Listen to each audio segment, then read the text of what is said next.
Welcome to First Class Fantasy. I'm Theo Rhamondre, and I'm joined as always by Billy Muzio. And today we have a good friend of ours on, Darren Armani. If you play high stakes fantasy, you know Fantasy Mojo. Fantasy Mojo is the preeminent site for sharp ADP data available anywhere. It tracks FFPC data, but I believe it's actionable for anybody. Home leagues, other high stakes events. What you've put together, Darren, is truly awesome, and you should be applauded for that. Why don't you tell everybody what your site is, how they can get involved with it, and what you're dropping every single day?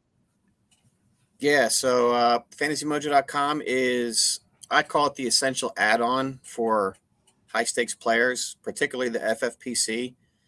We have a full suite of ADP sliced and diced by particular format. So it's not just ADP. It's, main event, football guys, best ball 28, slim, best ball, it's huge with dynasty guys too, because there's like 6 flavors of dynasty format as well. ADP, the cool thing is we publish every draft board that's drafted online. So you can see any draft board drafted, yesterday or back in January. One of the cooler things that we have now is the stack finder that I put together, where it actually lets you drill into any of the FFPC tournaments and see, what's the population of a particular combination of players, like how many stacks of a certain player, or, you can pick whatever players you want, put them together and see how many teams have that, which as an attorney is pretty important. What else we got? We got user for if you're an FFP user, we have the ownership percentages for your particular teams. We pull those every morning. And that's also divided by format. So you can see, I have 20% of Christian Watson in main event. I have 50% in best ball. So I tell people, just go to the main page. There's a virtual tour and it runs you through everything. But like I said, it's the one-stop shop, and pretty much if you're playing FFPC, it's kind of, you're at a disadvantage if you don't subscribe to it, in my opinion. Yeah, and I really believe that anybody, doesn't matter what format you use, can get benefit from Fantasy Mojo. If you want to see what a $5,000 league draft board looks like, if you want to see a $3,000 draft board, if you want to see the highest stakes $5,000 dynasty startup board, where people who have a ton of skin in the game are picking, then you can use Darren's site. And Darren, let everybody know where they can find it. It's www.fantasymojo.com. And right, what are we and how much are you charging this year for this? It is $39.95 for an annual subscription, and I am told by many people that I don't charge enough. I think you could 10x that, and a lot of FFPC players would stay on. I should go to a concierge program where I cater to the 10 biggest players, and they probably pay thousands of dollars, and then I could just do that. But we got to make it available for like everybody, because we get people who, a lot of the players, especially if you're new to FFPC, you got to have it, because the format is sort of unique, and you need just to sign, get your feet wet and see what's going on. So, we got to make it available for everyone. Yeah, Billy, I think the tool is amazing. Go there? How often are you there, Billy? Every day? How many times per day, or how many times have I used it? Is it your homepage? Because I keep a tab open for Fantasy Mojo pretty much like I have months of the year. I have it bookmarked on all 3 of my Gmail accounts. So no matter what I'm drafting for at whatever business I'm at, I can just click on it and get logged in. I don't do a draft without having the stack finder pulled up. That's my favorite tool in the industry. I think it's amazing at what you did.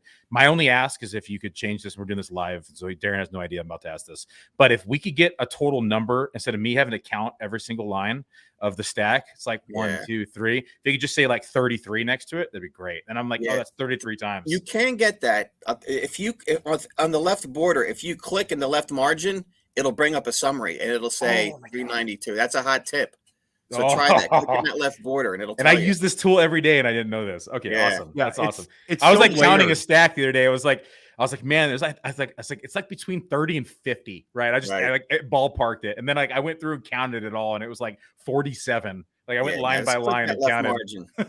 That's good to know. But I love this tool.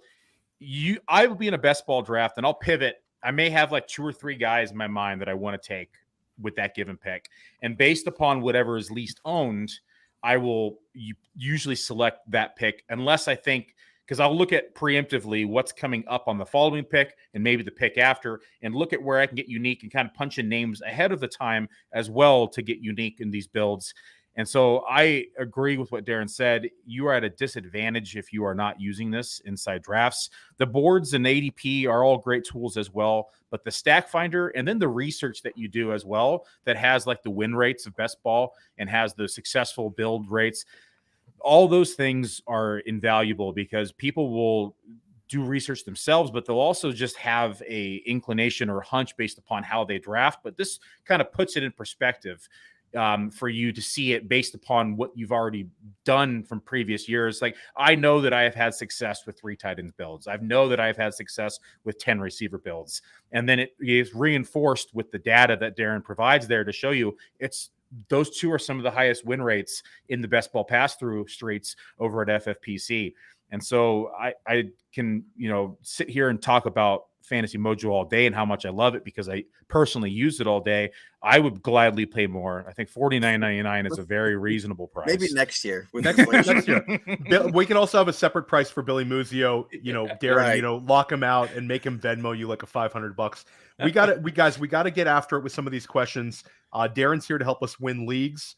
After we hear an ad from our sponsors, we're going to talk about Breece Hall, Rhamondre Stevenson, and a number of players whose ADPs are shifting.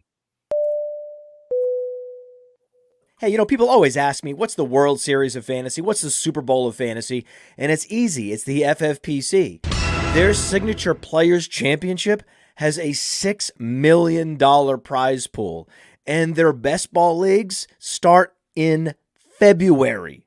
And they're the answer to so many questions. Hey, what's the best place to get a Dynasty Orphan? Well, you can adopt a Dynasty Orphan at the FFPC right now. There's more orphans at the FFPC than anywhere else on the internet. That's why we partner with them. So if you want to play fantasy football for low, medium, high stakes, you love Dynasty, you love best ball, you love seasonal leagues, all types of fantasy footballers need to go to the FFPC. And remember, use promo code Underworld. Promo code Underworld gets you $25 off your first team.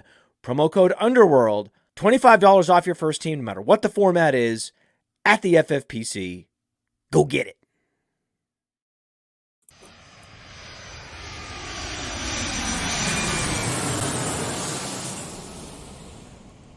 Welcome back to First Class Fantasy. In about 20 minutes, Darren's going to give you literally the best piece of fantasy football advice I've ever gotten on a podcast.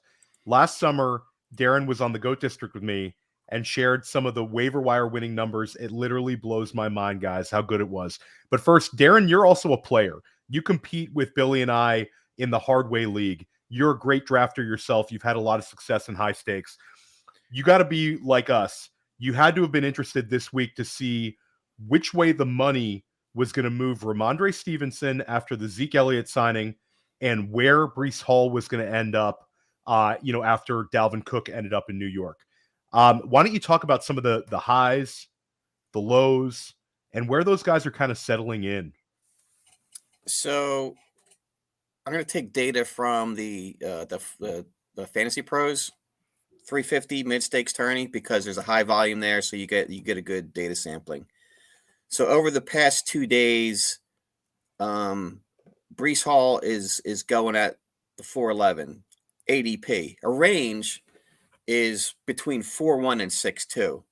And one thing I want to say about ADP is ADP is like a single data point.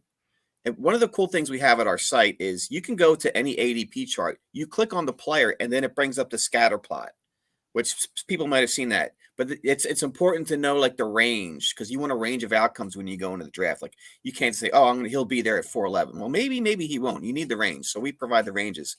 So anyway, he's going 411 right now in the past 2 days. In July, he was 3.8. So he's down. Breece Hall is down a little over a round on average. But like I said, he lasted this 6.2 in one draft. So basically what we saw was if I'm looking at the data, it took like a real dip as soon as Dalvin. You always see that like a knee-jerk reaction, right? People go to one extreme or the other. So he really went down, but now he's back up a little bit, but he's level off around 411. And as far as Rhamondre goes, his ADP in July was 3.3, so he was kind of going at the beginning of the third round. His ADP now is at 3.8, so now he's shifted towards the back half or the back end of the third round. His range is 2.9 to 4.7, so he could go anywhere in the third round or last to the fourth round. It depends on the draft. Like every draft is like its own animal, and people kind of just things take on a life of their own. So, but he's down about a half he's down about a half a round. So I want to pick both your brains on this. Rhamondre Stevenson was a very popular pick for people that wanted to start out wide receiver, and then anchor it out with Rhamondre Stevenson. A lot of Justin Jefferson teams ended up with Rhamondre Stevenson before his descent, and we see a lot of these teams where he is the RB1. Darren, how confident are you in Rhamondre Stevenson right now with the Zeke signing, maintaining at least, that high-end receiving work? Yeah, he probably hasn't lost too much. I mean, because that's probably what you were counting on. That's where he's going to get like the primary the amount of his points from.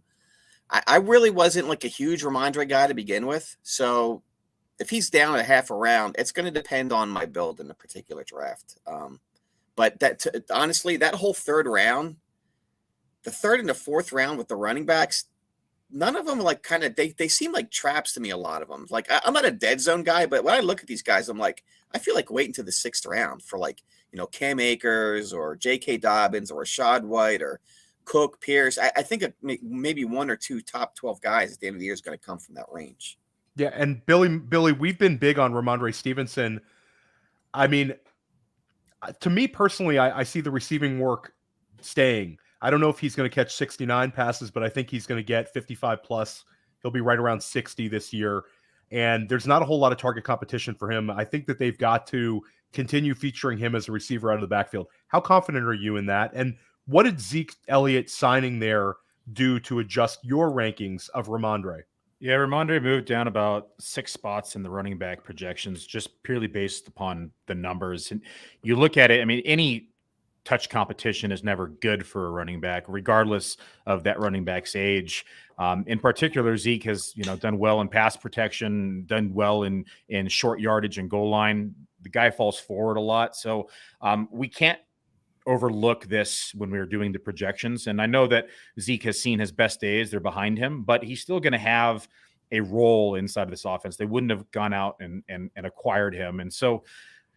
Projection-wise, they have him for about 37% of the rushing shares, about 160-ish rushing attempts. Might be a little low, but I think that's about a safe number. That still gives Rhamondre close to 200 rushing attempts, not quite, but 190.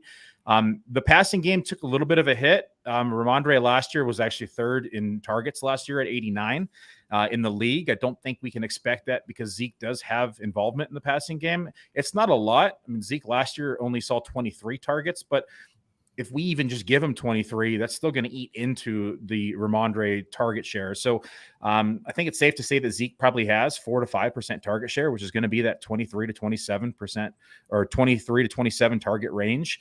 It's going to drop Rhamondre to that high 60, low 70 number, most likely. And it does it just enough to where it just eats into it enough to kind of bump him down in a tier for me.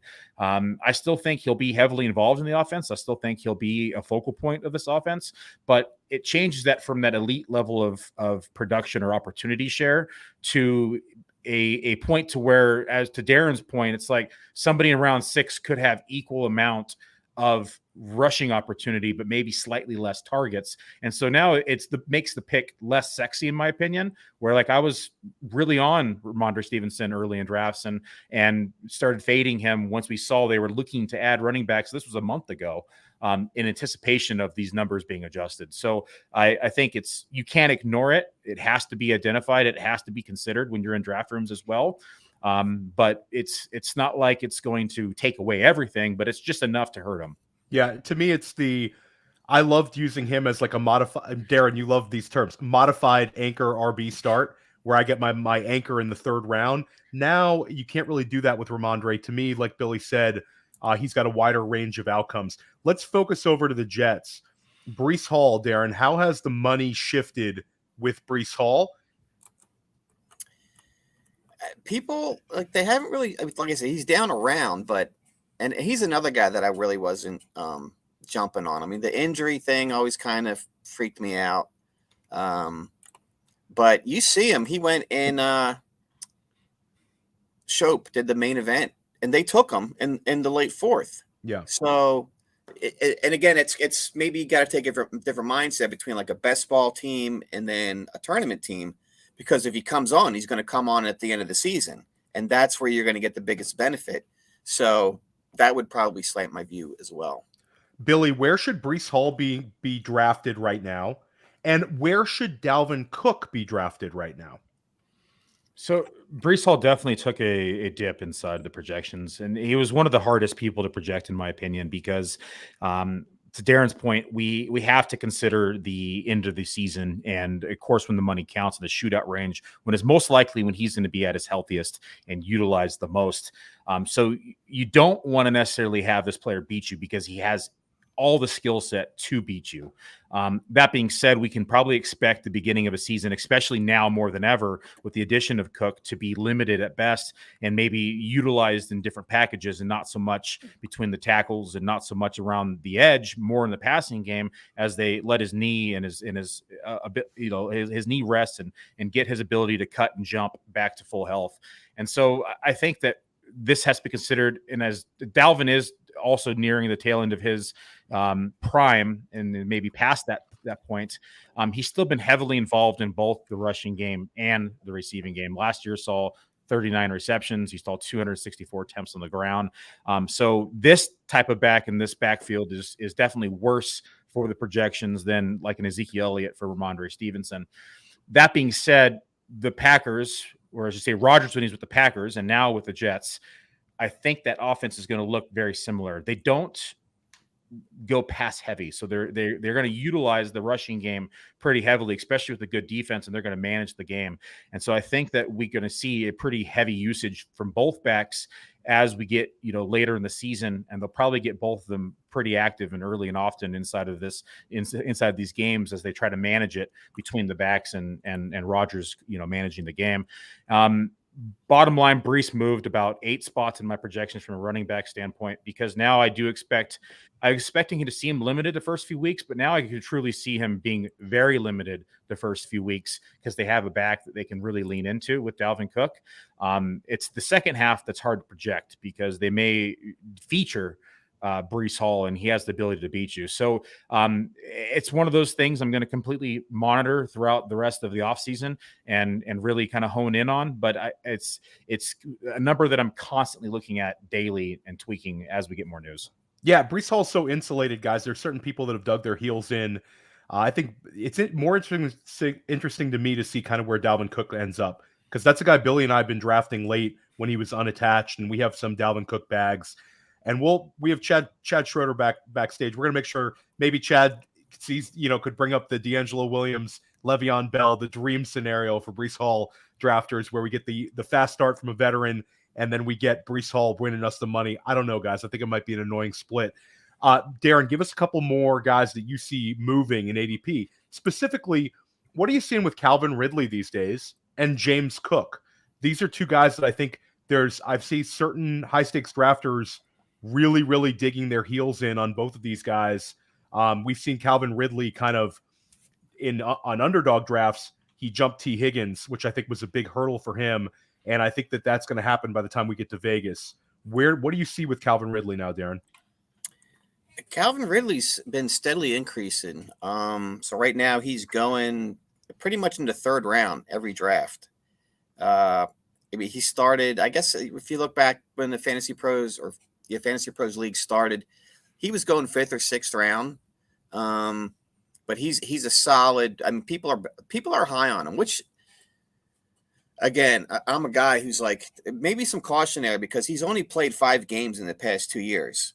So to me, it feels like just based on that profile, maybe he should be like a late 4th round guy. That's where he kind of feels like he should be. So I'm not really getting much of him because he's going in the 3rd and people are targeting him too. Yeah. I think the peaks, I mean, I've seen a couple of boards where he's like, a lot of times it's the Justin Jefferson, Calvin Ridley start. I'm starting to see that a little bit. It's wild times, guys. What are you seeing with James Cook? And anybody who wants Billy's opinion on Calvin Ridley, we've only talked about him about 30 times on First Class Fantasy over the last 3 months. You don't need me and Billy on this one today. What about James Cook? Because that is a guy that Billy and I are into. We've drafted him a lot. We were getting 8th round shares, 7th round shares, and now he's steaming up. Yeah, he'll go in the 5th round sometimes. More often, he'll go in the 6th. I got him in a 125 tourney best ball the other night at the end of the beginning of the 7th, and I felt kind of fortunate. Like I was saying earlier, that 6th, 7th round, that's like a sweet spot for guys who could hit this year. But he's caught fire, and then when he ran for the touchdown, this past weekend in the preseason game, that just added fuel to the fire. So by the time we get to Vegas, I mean, I wouldn't be surprised to see some 3rd round shots at him. I mean, it's some people will it's really do or die at that point, right? So if you're not doing a lot of drafts in a particular format, you're going to take a stab at him. So it's probably overblown, but people get emotional and they'll do stuff like that. Luke Musgrave, you tweeted about earlier today, 2 tight ends that I see steaming up are, and I highly recommend some of the tight end episodes Billy and I have dropped. We had one with Matt Schoaf and Dan Williamson that was awesome. Billy and I did one, just the 2 of us, that was also equally awesome. So we dove into the tight end position, but 2 guys that have steamed up big time since we did those episodes are Luke Musgrave. Dwayne McFarland, I think, is leading that. And Jake Ferguson, who was kind of a low-hanging fruit, and now people are kind of realizing that Jake Ferguson is the dude in Dallas. Why don't you talk about their ascent, Darren, for our tight end premium listeners? Yeah, so Luke Musgrave went from being undrafted or like a late-round dart throw. And I just noticed this morning. I was looking at a main event board, and I was like, Luke Musgrave is like in the 11th round. Like, what is going on? And then I looked at the chart, and it's like going up a mountain. And it wasn't like there was an event that happened that caused that.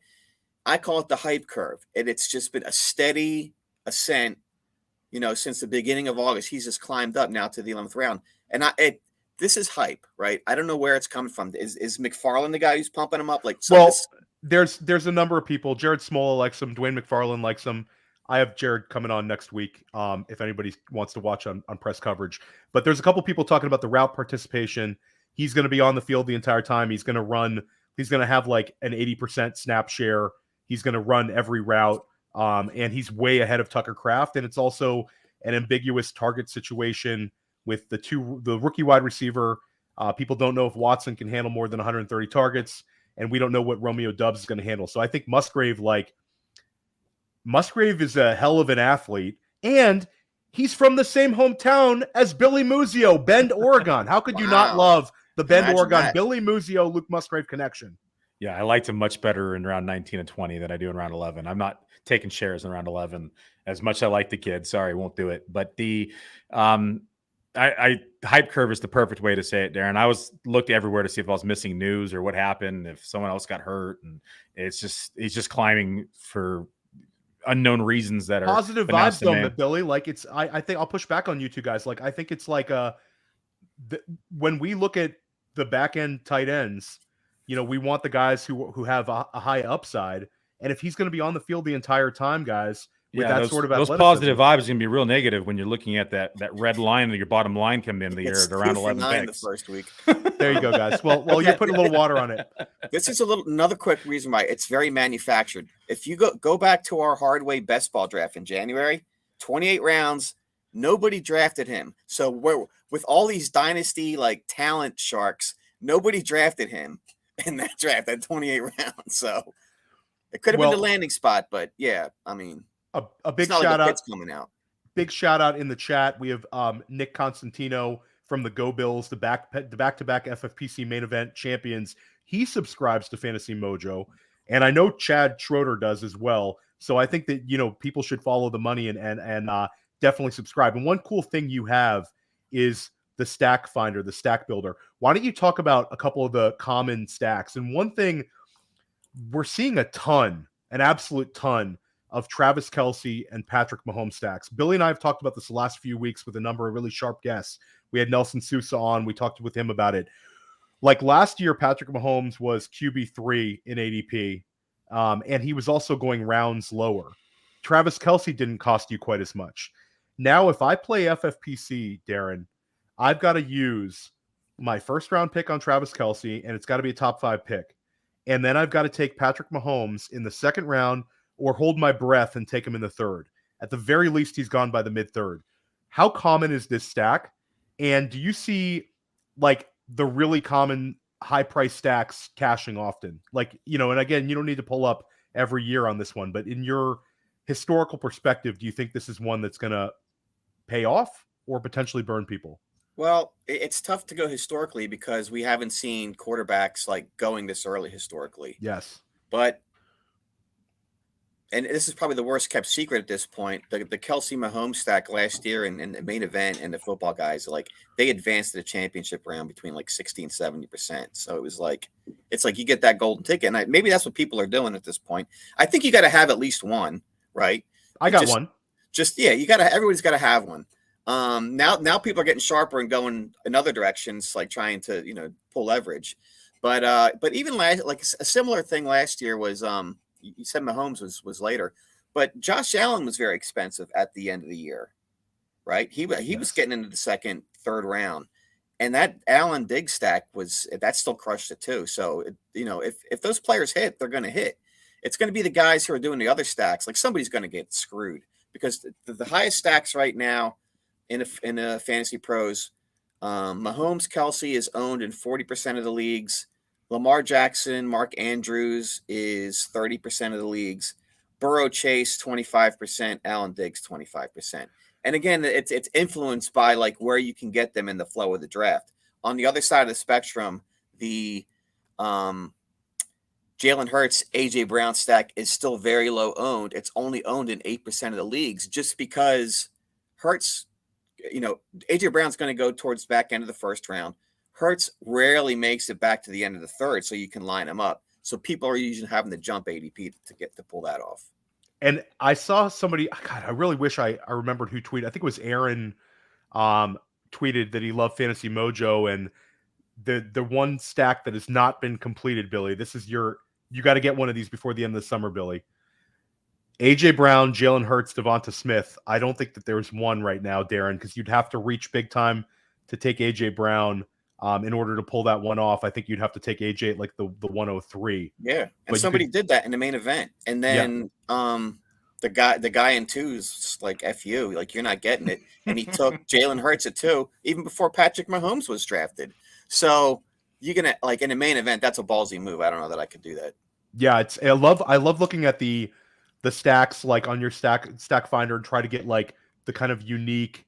And you talked about like Mark Andrews, Lamar Jackson. You'll start seeing Lamar Jackson, Zay Flowers.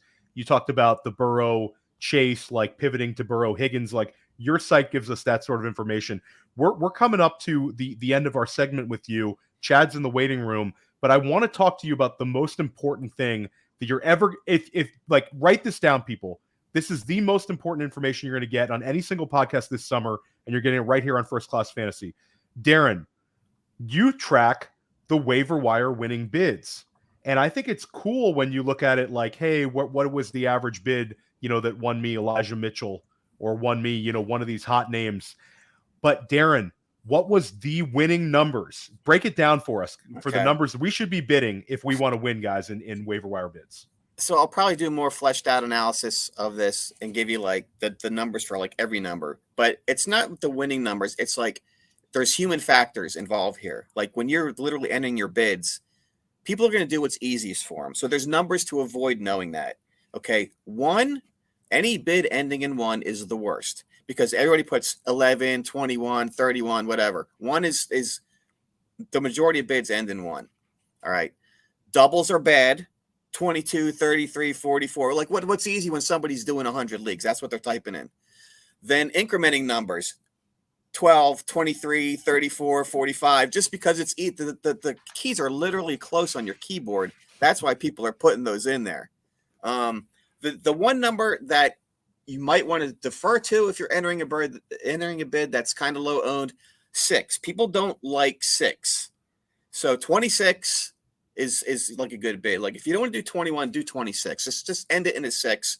It's a teeny edge. And I tell you that you were talking about the main event guys. they called out specifically all the waiver wire information that we put out there. So every week we accumulate all the winning waiver wire bids, and we got all sorts of charts. But they're very into that. So really, you need every edge you can, not just in the draft season, but during setting lineups and waiver season as well. So you're rules. 6. So end I your would go waiver with wire 6. bid in a 6. When in doubt, put a 6. And the worst number is 0. Is 1. Or 0's one kind is of bad too. 1 is the worst. 1 is guys. the worst. What about Josh Gordon $1,000 bids like we saw last year? Don't do those. People don't know. That's people not knowing how Fab works. That's a whole nother topic. That's a sad day. Darren, this was amazing. Guys, make sure you subscribe to Fantasy Mojo, fantasymojo.com, and you can find him at Fantasy Mojo on Twitter. Follow him all summer. Darren, I can't wait to see you in Vegas, and let everybody know again where they can find you. Yep, fantasymojo.com is the website. Hit the virtual tour there. You'll see everything we have. And at Fantasy Mojo on Twitter. And Billy says I need to raise the price, but I'm not doing that. Maybe next year we'll reevaluate. Just for Billy. Just for Billy. Yeah. I'm going to a commission based fee for Billy and the main event champs. Thank you. 10% of winnings. Thank you for what you do, Darren. You're the man. And Thanks, Darren. We have Chad Schroeder in the waiting room. And when we come back, we're going to chop it up with the best player to ever play fantasy. Our friend Chad Schroeder. He's going to help you with some of the winning strategies you need to win your league this season. See you in Vegas, Darren. All right. See you guys. Hey, you're in your fantasy draft and someone says, hey, that guy's injury prone. I don't want him. And you're like, I don't know. I don't think you can predict injuries. Well, guess what? Now you can. Injury proneness is real. At Player Profiler, we have the data on these players, and it's all in the Injury Finder app. Their injury track record back through time, exactly where they were injured, how severe it is. We look at the BMI data, and we crunch it all together, and we give you probabilities that a player will miss multiple games this NFL season, as well as the complete database of NFL injuries and the ability to compare two players and look at their injury track record. The Injury Finder is powerful, and it's only $5. If it's worth it to have that peace of mind when you're drafting, go get it.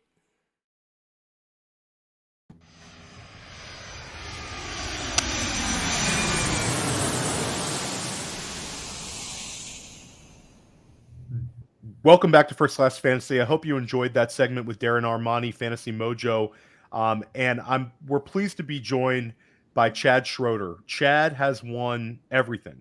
He has won in FFPC. He's won in NFFC. He's won in FFWC. And he's taken down some probably big prizes in formats that no longer exist. Chad's been doing it for a long time. He's been extremely generous with me and coming on the podcast that I'm involved in. He came on the GOAT District recently, earlier this week. Highly recommend that one. He's come on the GOAT District with me multiple times over the years, and I've really, really enjoyed hearing his perspective on the game. Billy and I competed against Chad last year in a draft, and it was a lot more fun podcasting with Chad than it is competing with you week in, week out. But Chad, welcome to First Class Fantasy. It's really great to have you on, man. How you doing? Good to be here. And you start late in the game, Chad. Like, a lot of people, like we've talked to, start drafting in May. They draft heavily in June. When do you get started with your draft process? August 1st, and then it takes me usually several days just to register all my tests, and then I get going. No, that's awesome. And then the way you're doing it, Chad, like you do a bunch of 350s to start out, or is it another process you have? No, I usually slam through as many best balls as I can in a short amount of time just to try to get familiar with the player pool a little bit better. And I haven't done any, I've done one mid-stakes FFWC, but I haven't done any of the NFFC or the Fantasy Pros contest yet. But I've done some FFWC main events and some FFPC main events so far. So I'm going to try to sneak in some of those lower dollar ones when those people move to their main events and try to find time against some weaker opponents later on. But I don't know if I'll have time to do that or not. But. That's awesome. And Billy, like you've competed against Chad in many of these leagues. Is there any tendencies you can put on Chad? Because I'll say that I think Chad, correct me if I'm wrong. You're very open. You have like an open drafting strategy. A lot of people we talk to have, like we had Nelson Seuss on. He has the fade list. Certain people have draft strategies. They certainly want to walk out with a 0 RB build or a hero RB build. Would you consider yourself a specific style, a value-based drafter? Like how have you come to be over the years? It's I think that it's a blend of a few things. I don't eliminate guys. Certain guys will have to fall further than others before I'll consider them.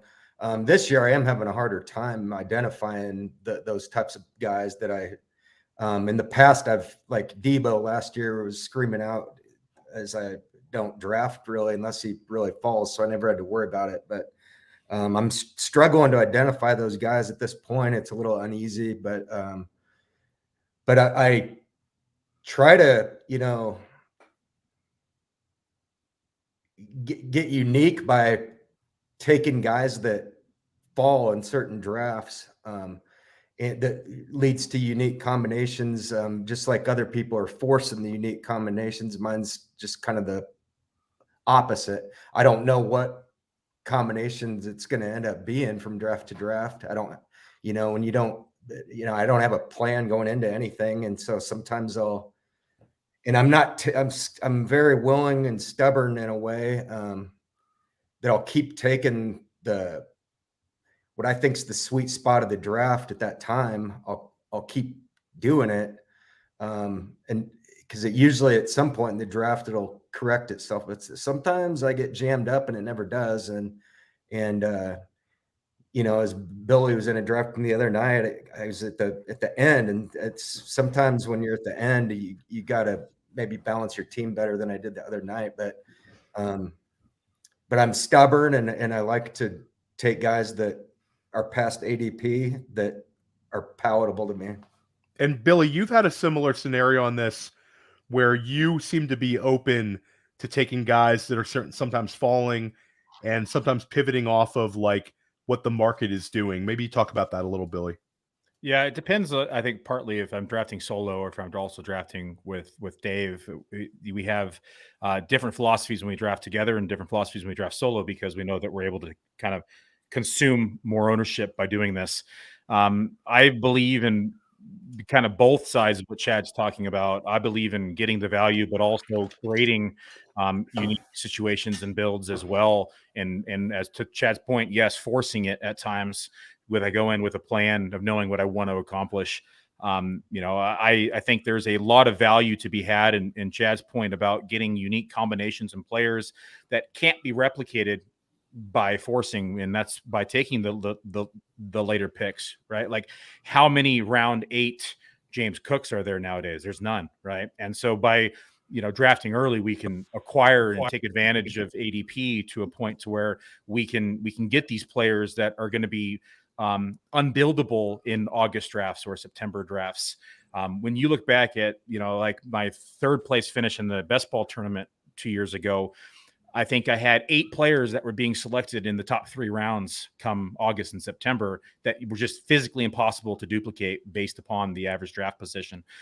So there's advantages. There's also disadvantages to doing that, because, you could have had 5 players that were injured as well. And so you have, to kind of balance that. But I am not a believer in forcing one way or the other. I think that you can be successful in both strategies, and you may want to balance them as well, because if I go in and force picks, I'm never going to be able to take advantage of the players drafting, because I may have forced something that now running back may have fallen in a draft, and here I am selecting running back even though I don't need running back because the value is there. And so I think being flexible is the most important piece when drafting.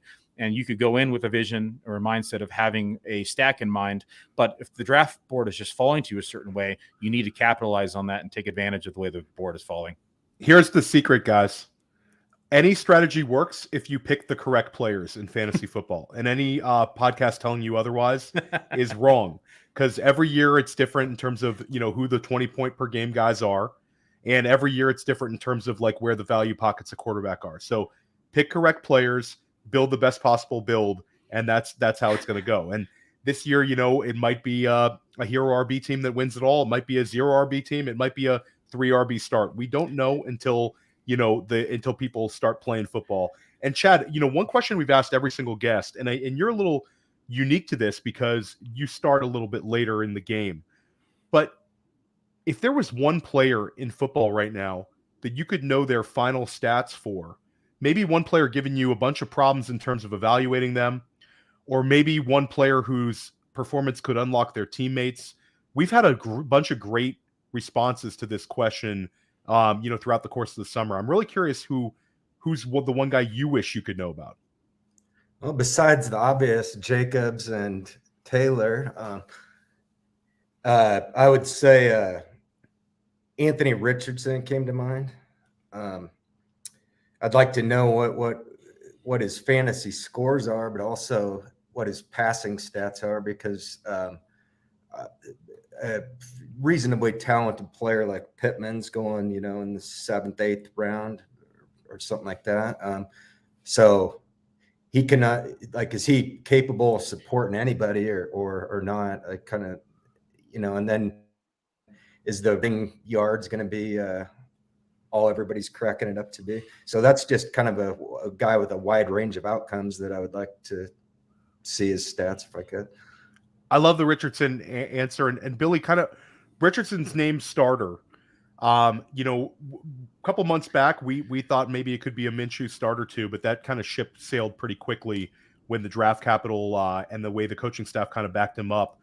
What do you think about Richardson right now as part of your draft process, part of your draft plan? We can pivot this to best ball. You've been drafting a ton of best ball in the FFPC best ball contest. Have you been drafting Anthony Richardson when he's presented to you at ADP? Not at cost. This is where I pull the Chad Schroeder hat on. I put the Chad Schroeder hat on, and I'll take him in like round 11 when he falls there, which is not very frequently, but that's where I'm typically comfortable taking him, is that 10-11 turn. It's happened a few times, but I have a lot of doubts with Anthony Richardson. I think he is immensely athletic and is going to have a lot of rushing upside, but I saw the way he threw in college. We saw the preseason game. He struggled mightily. He never once completed more than 59% of balls in college. That number is not going to go up in the NFL. It's only going to go down. And so I could see a scenario where he has, 22 to 2,100 passing yards. And if they don't have a JT back there, and even if they do, we could see defenses loading up the box to force him to throw the ball more. And so I have maybe a little bit more of a hesitation when drafting Richardson, because I think there's two sides to this coin. As much as he has upside, I think the downside is just equal. And we could also see a scenario where maybe he enters a game and he's, 2 for 11 or 2 for 10, it started, maybe he has a couple picks. And we could see maybe Minshew enter the game because they just aren't happy with the progress that Anthony Richardson is making. And I do believe that he's probably the future of their franchise, but there's a lot to be said about coaches needing to win to secure their jobs. And at what point do they want to rely on this kid's development in order for them to keep their head coach job? And so there's a lot that you have to consider outside of just the draft pick and the talent. And I could see a scenario where any of this is possible. The scenario that I don't think is possible is him having a 60 to 65% completion percentage, which I think is what it'll take for him to return value, because he's going to need to rush for 1,000 yards. He's going to need to see 8 rushing touchdowns if he doesn't eclipse that 3,000 yard mark. And I think it's going to be hard to do, quite frankly. So for me with Richardson, I think he's going at a somewhat affordable price based on the upside. And Billy, like for me, I've been able to pair him with a Geno Smith, a player like that, because they're both getting kind of pushed down to like when it goes to Deshaun Watson and then there's that massive tier break to the next quarterback selected. I have a number of 2 quarterback builds that I'm okay with.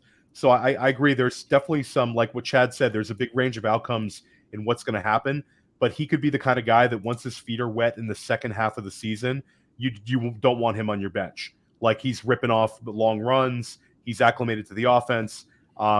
And like, with the Jonathan Taylor situation, How is Jonathan Taylor going to cohabitate that backfield? Is Anthony Richardson taking the goal line work away from him? I think there's a lot of like potential positive outcomes there too. Let's pivot to offenses in general. Chad, so you're a guy that's not necessarily drafting, but you're deeply involved in the NFL and knowing what's going on throughout the course of the summer, at the beginning of the summer. Every year we see certain offenses beat expectations and push multiple players up in ADP. Last year we saw Philadelphia obviously is the big example of this with, Jalen Hurts, league winner, Devonta Smith, league winner at cost, A.J. Brown, smash ADP, Miles Sanders, smash ADP. Same thing happened with Miami. Same thing happens with Jacksonville. Same thing happens with Seattle. So it happened a lot last year. What offense do you think is a little bit underrated right now, where maybe you look at it, you think a couple of these guys look enticing where they're going in drafts? I think I got a couple that are lower radar ones, but I think that nobody would be surprised if the Bears take a big. You hear a lot of people talking about them. Wouldn't shock me in the least. They were rough to watch with their lack of weapons last year. The first 4 or 5 games, they played the Packers on Sunday Night Football, and it's not really in my DNA to miss an NFL game, but that was challenging to watch them just run the ball, 40 times and never pass. But once they started putting him in the shotgun and letting him play a little bit, they showed signs of being better, and now they have a whole lot more weaponry with Moore, and if Claypool can make a few plays here and there to go with Mooney and Kmet, that's I don't really think they miss Montgomery all that much. So that's one obvious one. And then I think the Falcons have a chance to be real good on offense. Powerful running game. The play actions are going to be really, really tough with Pitts and London. If Ritter can just be somewhat serviceable, and I think he can be, that offense is going to be very tough to stop. And then those play actions are just going to be devastating. And then I also think the Giants can take a step up. It seemed like the first half of the season it was smoke and mirrors, and they were making some fluky plays each game to have the lead, and they were just kind of trying to get through the game with Barkley running the ball. And then at some point, I think they realized that their upside is not good enough to win playoff football games if we don't start opening it up. And they started to open up when they found Hodgins, and he's not exactly a world beater, but he was a lot better than what they had before. He could at least get open a little bit. But now you got Waller, and they have different receiving types of options. And they're talking about using Barkley more in the passing game. I think they're going to open up that offense and let Jones play the whole year. And he was a pretty good quarterback down the stretch once they did open it up when Hodgins got in there and Slayton started playing a little bit better. No, I love those answers. I'll say Atlanta's interesting, Billy, because they have Bijan Robinson. I'm higher on him than you are at cost, but the two receivers we can't deny the talent with Drake London and Kyle Pitts. We have concerns about the passing volume. Is there a scenario where both can hit if there's a ton of consolidation in the target share? Yeah, there's always a scenario. The likelihood of, I think, being just 3 targets is unlikely. I still think we're going to see ancillary pieces like Mac Hollins involved. We're still going to see Cordell Patterson get a couple targets here and there. We're still going to have Tyler Algier on the field. None of these guys are going to completely disappear. When we look at target share and we look at distribution, we have to account for the 3%, the 4%, the 7%, the 6%. And those add up over the course of time with different players. I think it's more than people want to admit when it comes to this team. I think Bijan's an immensely talented individual, but people thinking he's going to come out year one as a rookie and get 100 targets is just unrealistic. an unrealistic expectations, especially with this offense that is projected to have some of the lowest passing volume in the league. If we extrapolate Ritter's 28.5 passing attempts all season, he's not going to eclipse the 500 mark. And so I think even if we give him, positive regression, it's still going to be a challenge for these guys, especially in the passing game, to return significant value. Now, I think London and Pitts have, good options of consistently seeing, the majority of the targets. My main concern is the rushing volume, and I should say overall team plays and the passing volume that Bijan's going to get.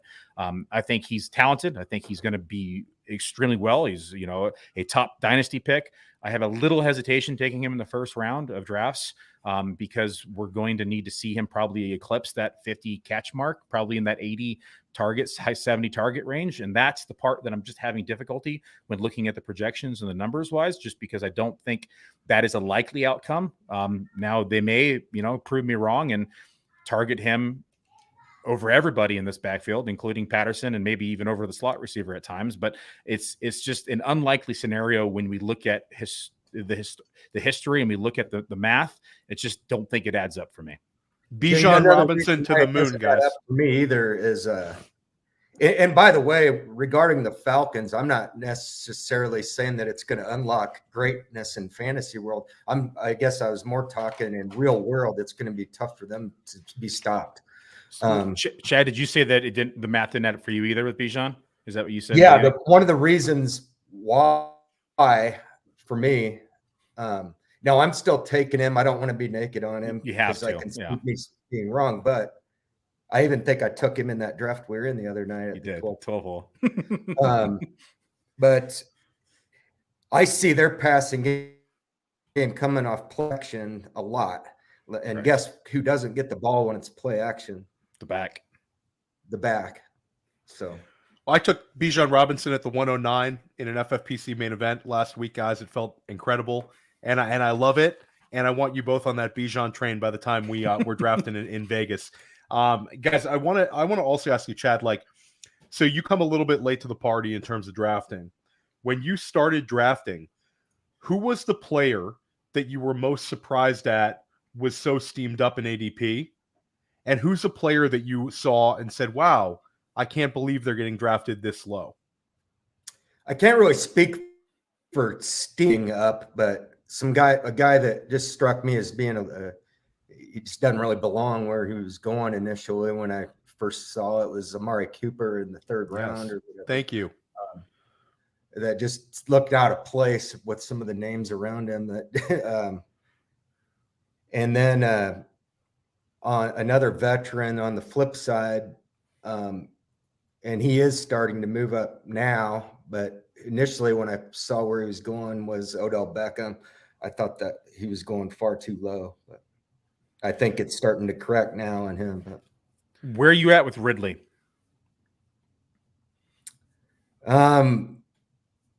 My gut says that I'm somewhere in between where he's going and what Darren had to say about him earlier. I clearly at this point like Higgins more, and I think you're right. It's trending towards that flip flop that you guys mentioned. Those guys are going to probably be flopped here pretty soon. So that's going to be a key inflection point for me, is to determine how often I want to go which direction there. I think that's a big decision forthcoming in a lot of drafts. They have a lot of good players on that offense, and Lawrence throws it so quick. They get the ball out quick. It's not like he's locking on Ridley and giving him a bunch of time to get open. He's going to throw it to the open guy quickly. And I'm a little uneasy that you don't know that's going to be Ridley often enough with all those weapons out there. Shout out to Flo. I'm probably a little lower on Kirk also, and a little bit higher on Zay Jones than where he's going. I think that the gap's just too wide, but. So shout out to Flowosaurus. That was actually a Billy Muzio question, so I don't take credit for that Ridley one. With a Darren Armani, that was an ADP question. So give me a pass here in the chat, guys. Chad, one thing that we talk about a lot is stacks and correlation. When you're building your teams, how much do you want to, like, when you select your quarterback, or potentially when you select a wide receiver early, are you looking to pair these players up with a quarterback? Are you looking to build correlation of some kind? Or does this sort of thing, draft specific for you?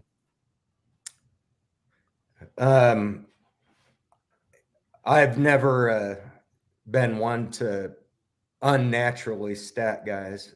If I can get the stacks after ADP or very, very close to ADP, and there's nothing else that I clearly think's a better play, then I'll go ahead and do it. But I've always been a guy that, anything can happen. Any combination of players can get hot in the shootout. Granted, it is nice to have that quarterback and at least one weapon to stack points quickly. But my main thing first and foremost is to try to get out of my league and into the race. And I just think that sometimes people get a little too carried away watching these live draft podcasts and so forth. Like they're making a pick in the third round, like talking about, well, we'll be able to stack this guy in the 7th round or 8th. It seems like a fool's errand to me a little bit, especially if you're turning down better players that are there. Basically don't reach to stacking when it kind of presents itself to you. I think that's been pretty much, the philosophy of a lot of the really successful players we've had on. And I actually think it's chilled out a little bit. I think like 2 years ago, people were forcing these mega stacks. You'd see them a lot on the high stakes boards. I feel like now people have kind of cooled off a little bit. It's really, we've seems never like really it's seen all the rage to me. But I feel like I've seen it where it's not, where I feel like it's like a 2-player max, like at least from the main events and stuff. Well, another thing I don't understand completely is why people think that team stacks are good. Can you explain to me like why it's good to have Burrow, Mixon, and Chase all on the same team?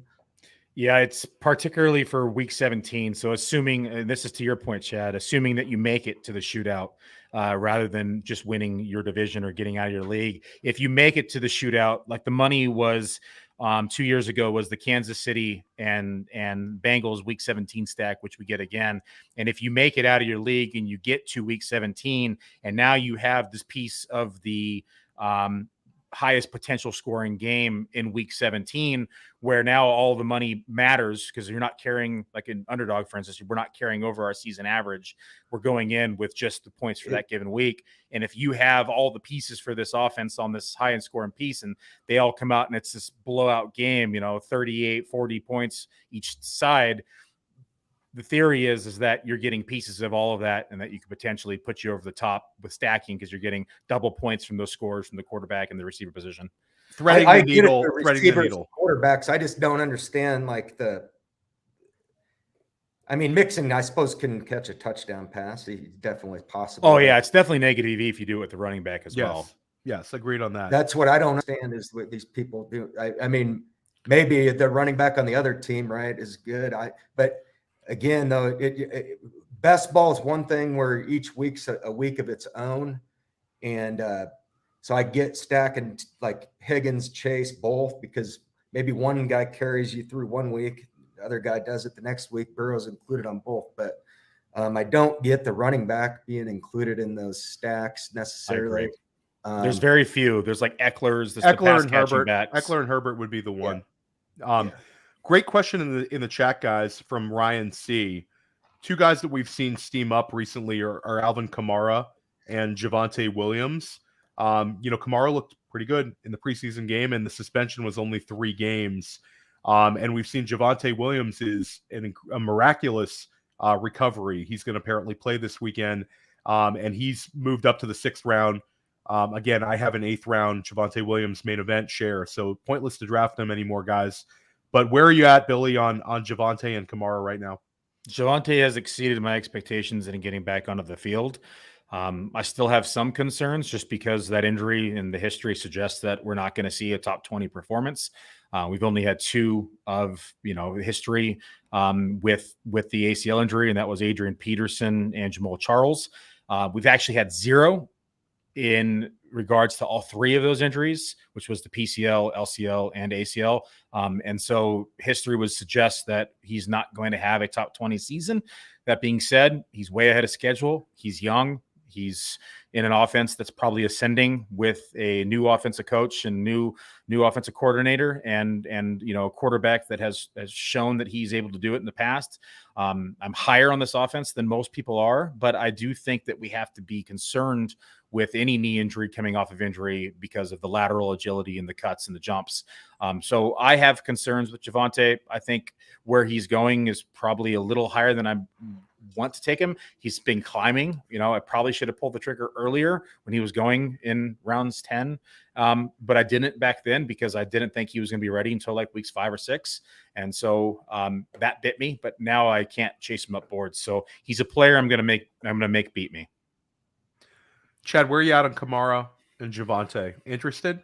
I'm interested in Kamara. I'm struggling to land him. I'm like, the way I draft, it's like catching a falling sword, and I'm always a little behind. But Williams, I have a hard time with him. I mean, look back to when Peyton was with the Saints, he always wanted to get Ingram in there with Kamara, and Piron's a really good player, I think. So he's gonna, I don't know how much worse he's really is than Javonte. I mean, he was very, very productive when he got a chance and looked a lot better than Mixon when he got the bulk of the work. So I just don't see it. I don't see it adding up. I'm still drafting Piron as he starts to drop, as Javonte's moving up. Williams could always get another injury, and then Piron would be very good play. And he's just because he's back now doesn't mean that there can't be something else happen when overcompensation or whatnot. But I am shocked that he's doing this good by all accounts. But it's one thing to be able to run fast, and it's another thing to be able to cut like he used to. His game was predicated on that.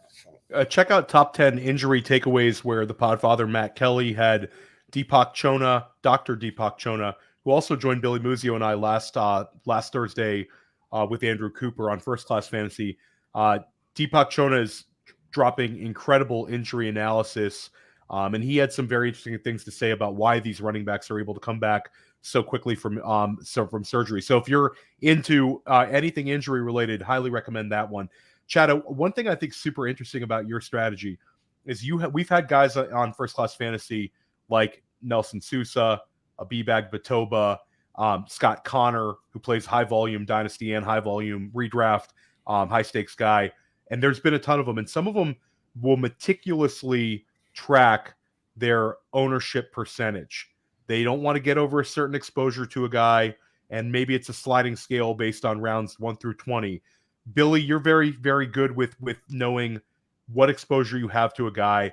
I'm checking it for best ball. For redraft, I'm a little bit more open to, drafting the same guy over and over again, especially in the back half of a draft. But Chad, you've had pretty much you don't seem to really track it. Maybe talk about your philosophy with that. Well, I believe that the market does a good job of getting the order of the players correct for the most part. So I have every day an order of how the players should come off the board at the positions, and I stick to it that day. And then I'll adjust it every day. And where I have to do a better job sometimes is like, if I'm, let's just say, for instance, I can't differentiate between Lamb and AJ Brown and St. Brown and Wilson and Adams. Let's say that I have them all in the same bucket. if I have them in the same order, I just got to be careful about, like, let's say I have Lamb first, then I'm going to end up with Lamb way more than everybody else. And if I have Adams last, I'm never going to hardly get him unless it falls just a particular way. So those types of things, I have to be a little bit more careful. But all in all, I believe in what I'm doing is right for that day. And therefore, I just stick with it and don't worry about it. I also have a very favorable investment deal. And my silent partner, wants me to be aggressive because he believes in my. You've won a few leagues over the years, haven't you, Chad? I mean, I've won him a lot of money. So he prefers that I be aggressive and go for it than being safe. So knowing that if I have a horrible year and everything goes horribly wrong, he's going to lose 2/3 of the money and me 1/3. That helps me be aggressive and not worry about the ownership percentages. So again, the way I draft, though, it pretty much it's hard to get too high on anybody. Yeah, I mean, if you're in a somewhat value-based approach to drafting, then it's going to kind of, keep you where you're not necessarily reaching for a guy and doing all that sort of thing. It's definitely interesting to hear the philosophies of some of the most successful players. Chad, we're seeing an incredible enthusiasm for wide receiver this year. A few years back, you go back to like 2018, 2019, the RB10 would have been drafted right around pick 12. Now you're seeing the RB10 go in the 3rd round. So the game has shifted. But do you think that there's viability in RB starts right now? Will you build any of your teams that way, or and your thoughts on it? Because Billy, we talked about this a little bit. Like, you can have an Eckler Saquon team right now. You can have a Bijan Robinson Tony Pollard team. I have a CMC Saquon Barkley team. Like, these teams are very doable. But then you feel like you're playing a little bit of catch up at wideout. Do you see it that way, Chad? I think it depends on the format a great deal. So let's say FFPC, just for FFPC. Yeah. I'm more open to it. I would even at certain times, if that's what they force me to do, like if the extreme values are falling at running back, there's times that I'll be 4 out of 5 running backs through 5 rounds. It's not what I prefer to do, but I will do it. And I believe those are going to be unique teams as well. If that's who happens to play well, if I make it. So there's different ways to get unique. And mine again is just by getting guys that shouldn't be there when at my turn to pick, and that I at least don't hate. So. Billy, your thoughts? I've just been toying with this a little bit. I haven't been able to pull the trigger on it. I have a Bijan Robinson, Jahmyr Gibbs team now in a main event, but that was the late 1st, late 3rd. So it's not like a true RB start. And there was a wide receiver sandwiched in. Are you open to this strategy, Billy? Or do you feel like you're playing a little too much catch up this year? Yeah, I'm totally fine with it. I think, again, Chad and I are in different situations with volume compared to most drafters, to where we can get unique and build different roster constructions. But I think that ultimately, if you were doing 1 bullet or 2 bullets or 3 bullets, you could draft somebody like, it's harder to get CMC and Barkley now today than it was a couple weeks ago. But if you did have the opportunity to get like Eckler, Barkley is still very doable. These are 2 backs that could potentially be number 2 and 3 in overall targets in the league. And I think that it makes sense for certain backs. I'd be fine with like a Chubb and Pollard. I'd be fine with a Barkley Eckler. I'd be fine kind of any kind of combination of those 4 that it's pretty easy to do right now in drafts today, simply because of their involvement in the passing game as well as the rushing game. I'm less inclined to do it with somebody who's a 2-down back, somebody that's going to see a lot less work inside the passing game. Chubb is borderline there, but I think we'll see a little bit more out of him this year in that regard, because Hunt is gone. And so I think it opens up more options, but I think it's very viable. I think it's doable. We've seen a lot of success with it in especially confined leagues and in tournament builds. I think it still has a place as well. And you just have to get, lucky, or I should say hit on the later round wide receivers. You're going to be looking for those Debos that were going in round 8. You're going to be looking for those receivers that might be a little undervalued that are going to exceed expectations. A few names could be like Jahan Dotson's. It could be Treylon Burks. It could be, given his needs. Okay. But there's a few players that could exceed expectations that are going later in drafts for second year wide receivers that may give you a good return on your value. Yeah, the only problem I see with it, and again, FFPC is a little different, but I feel like I'm kind of forced to go with the wide receiver picks, Billy. So again, I feel like I'm somewhat playing catch up at tight end and also at quarterback, and then I'm still being forced to take wide receiver. And if the wide receivers get pushed up, then I'm potentially having to reach for a guy. So again, I'm open to any strategy this year. I think it's a really fun year for builds. Chad, your thoughts on what I said? I think what you said makes a lot of sense. I think that if you start RB at FFPC, and certainly if you're playing at a format where you need 3 wides and you start RB, I think you really, really need to consider backing up quarterback and tight end. Yeah. Do you adhere to that, Chad? Because this is our friend Nelson Sousa, who I split a team with, and I know you've split teams with over the years. We've talked about like certain rules going away.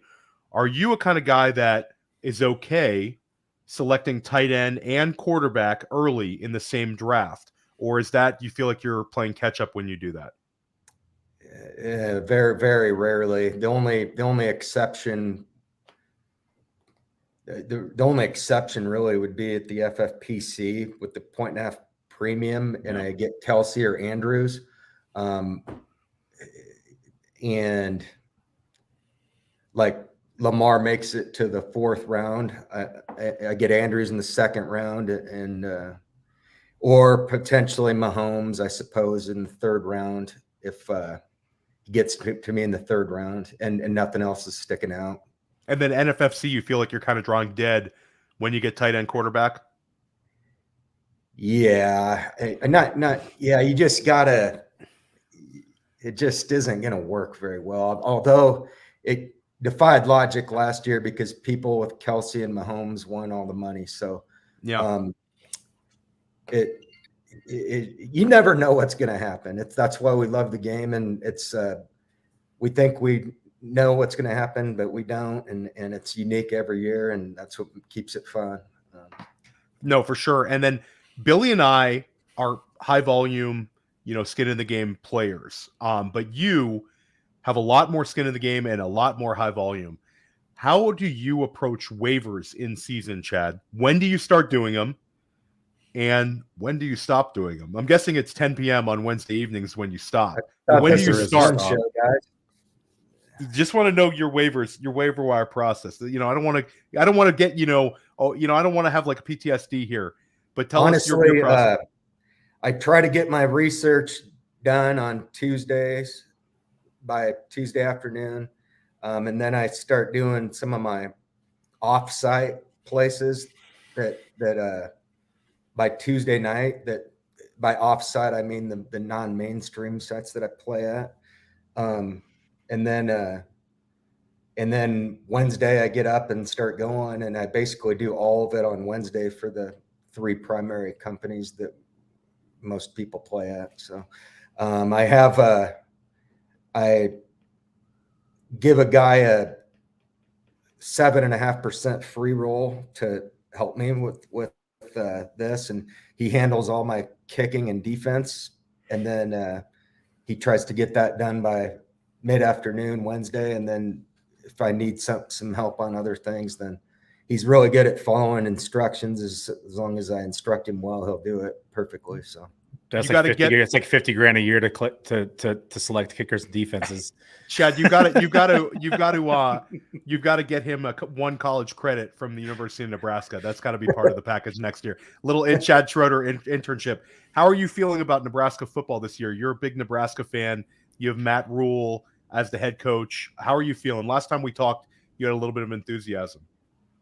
There's no doubt in my mind that it's the right hire. I don't know that it's going to translate this year, but he's putting the foundation in place and doing things the right way. And he's built programs before, and this isn't a complete rebuild. There's some talent here. We were just so poorly coached. So I think that there's a shot that we could be in a bowl game this year, but it'll be close. Yeah, I'm hoping they do very well for you. I feel like college football is better when Nebraska's decent.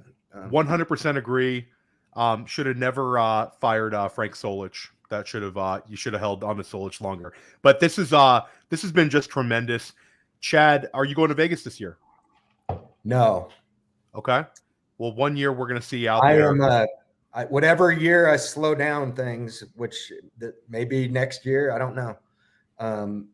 Then I'm definitely coming out there, but I want to go out there and enjoy and have a good time and not be stressed about drafting and so I can actually talk to people. Doesn't do any good to go out there and be on my computer all the time doing a million drafts. So then people think I'm rude because I don't have time to talk to them. So it just makes no sense for me to really go when I'm doing 5 drafts at a time usually. No, this was just tremendous today. Billy and I really appreciate you coming on. Let everybody know where they can find you. And I'll say this, if you want to hear more from Chad, definitely check out the GOAT Districts episode with Chad from earlier this week, which was awesome as well. And Chad, I'm looking forward to competing against you again in some of these leagues. Got us in that varsity last year. Dan Williamson's in the chat. You beat us in that varsity, the $3,000 varsity. But we got you back in the pros versus Joes, which didn't pay quite as much, but that was awesome. You was right down to the wire. I think you were. Yeah, I was hopeful that I could close that pros versus Joes out. But I got one question for Chad that's not on the show sheet. Chad is notorious for beating people by one fab, and there's probably a method to his madness, and he can feel free, Chad, to tell me I'm not telling you this information. But I assume that you have Excel sheets that have everybody's tendencies. God, no. He does not know. Are you kidding me? How can I? I have 3 minutes to do a team. And that's pushing it. I have 3 minutes a team. I don't have time to be looking at spreadsheets.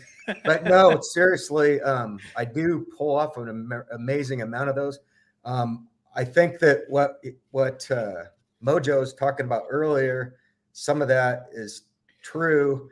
I think that he's overrating the number 1 though, based on the fact that a lot of bids are simply $1 or 9s. Yes. Yeah. So I think that he's overrating the power of 1 because of that. I think the more powerful thing is the 3-3-4-4. So I usually go 45 instead of 44, or 34 instead of 33, 23 instead of 22. Now this year, I guess I'll have to go one more in case anybody's. So never, hey guys, this is actual information. Never double up. Never be like 7-7, 6-6. Always be 1 up. It shows you're taking time with your fab. It's between Darren and Chad, there's been just so much knowledge. I see a lot of people watching right now. Please hit the like button. Chad, again, let everybody know where they can find you on Twitter. At Chad SCH23. And congrats on all your success over the years. You're an inspiration to a lot of us who play high stakes football. You do it year in, year out. And I hope you do very, very well again this year. Unless you're competing against Billy and I in those leagues, then, you could finish second. Well, but other than that, Billy hammered me in one already, so I got payback.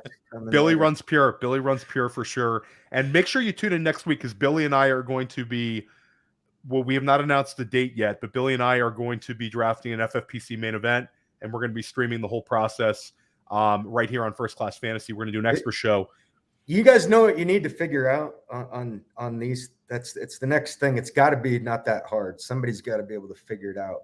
But be able to tape delay it a few minutes or maybe 15 minutes so you can actually talk about. Well, we're going to pre-record this one. Pre-record them and post we've done a live 125 for the people. People snipe you. But people snipe us a lot. They'll do it just to do it. The GOAT District, we've done this before. I've done a bunch of these live drafts. It's you end up speaking in code and I'll be like, "Hey Billy, the third guy in our queue, should we take the third guy or the second guy?" And then you end up sounding like a goof. So it's just much more interesting for the people to watch, even if they have to wait till it's over to watch it, so we can hear all your good thoughts rather than Yeah, we did the last one where we recorded and posted it so we could talk freely without having to worry about That's good. assholes sniping us and taking them just to spite us. And then also being able to speak freely and actually talk about it.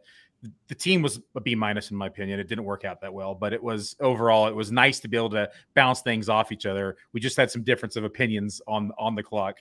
But overall, it's a lot more engaging for the user to be able to actually listen and hear everything. Yeah. I'm still convinced Chad has an Excel sheet with people's names on well, it. Chad's University of Nebraska intern who has the kickers and defenses on lockdown might be charting fab, but he's not going to reveal everything. Chad's won a lot of leagues. He's got to keep a couple of secrets, but you've been super generous with your information and your time today, Chad.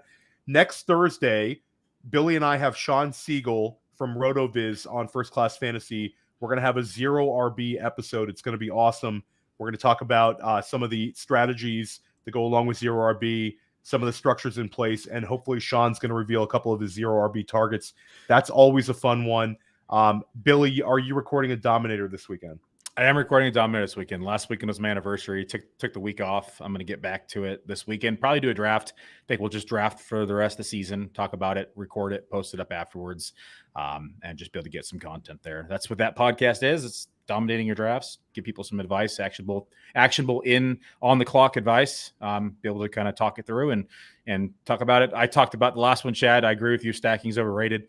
And I said, I'm building a 20-leg parlay here. I don't need to go stacks. So we're going to go best player available the whole way through, and we're going to see how it works out. So I agree. I think stacking is a little overdone right now, and I'm okay going against the grain. And I've loaded up press coverages, guys. I got Curtis Patrick, Mike Leone, Jared Smola. We're trying to cram in as much actionable content as we can here at Player Profiler before you have your drafts, before the NFL season starts. I'm Theo Greminger. Thanks again to Chad Schroeder, Billy Muzio, as always. Enjoy the rest of your day, and thanks for tuning in to First Class Fantasy. Later, guys. Hey, I want to take a moment to thank you for tuning in. It's important to me that all of our media be free. This is only possible because of you allowing a true independent sports media enterprise to thrive unlike any other in the business. So please subscribe to the All In Package to continue to make all of this possible, to ensure that all of our stats, information, data, content is available to you, especially you, the people that get the site and get the show.